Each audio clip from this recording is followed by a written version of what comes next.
আসসালামু আলাইকুম। আবারও চলে এসেছি, তবে আজকে কোনো রেসিপি নয়, অনেক রেসিপি তৈরি করার একটি গুরুত্বপূর্ণ উপকরণ পেঁয়াজ বেরেস্তা। সেটাই আজকে আমি তৈরি করে দেখাবো।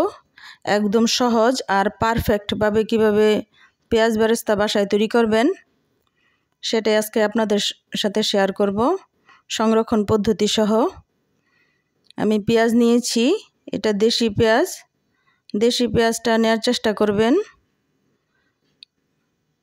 পেঁয়াজগুলি আমি কুচি করে কেটে নিয়েছি, যথাসম্ভব চিকন করে কেটে নেবেন। তেল দিয়ে দিচ্ছি একটা প্যানে পরিমাণ মতো। এবার আমি পেঁয়াজ দিয়ে দিব।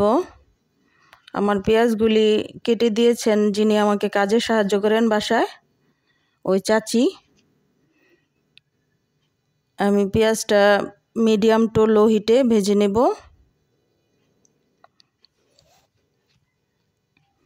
হালকা যখন কালার আসতে শুরু করবে তখনই চুলাটা অফ করে দিব।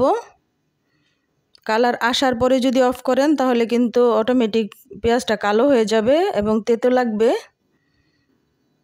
যখনই হালকা কালার আসতে থাকবে তখনই চুলাটা অফ করে দিবেন। চেপে চেপে এভাবে তেলটা ঝরিয়ে দিবেন, তাহলে একেবারে ক্রিস্পি হবে।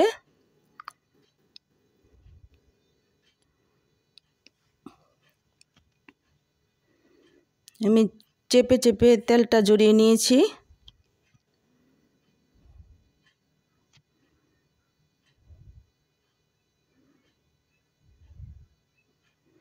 আবারও দিয়ে দিচ্ছি। এভাবে আমি সবগুলি পেঁয়াজি ভেজে নিয়েছি। একদম ঝরঝরে আর ক্রিস্পি হয়েছে বেরেস্তাগুলি।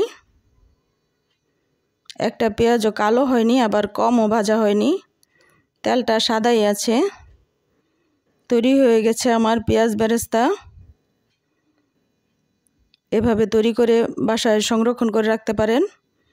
বয়ামে ভরে ফ্রিজে রাখা যায় নরমালি। 3-4 মাস অনায়াসেই এভাবে সংরক্ষণ করে রাখা যায়। যখন খুশি নিয়ে রান্না করে নিতে পারেন। রান্নাটা অনেক সহজ হয়ে যায় পেঁয়াজ বেরেস্তা এরকম বাসায় থাকলে। আশা করি আপনাদের ভালো লেগেছে এবং উপকারে আসবে আমার এই ভিডিওটি। ভালো লাগলে লাইক কমেন্ট দিয়ে সাপোর্ট করবেন আর সাবস্ক্রাইব করে দিবেন। সবাই ভালো থাকেন। আল্লাহ হাফেজ।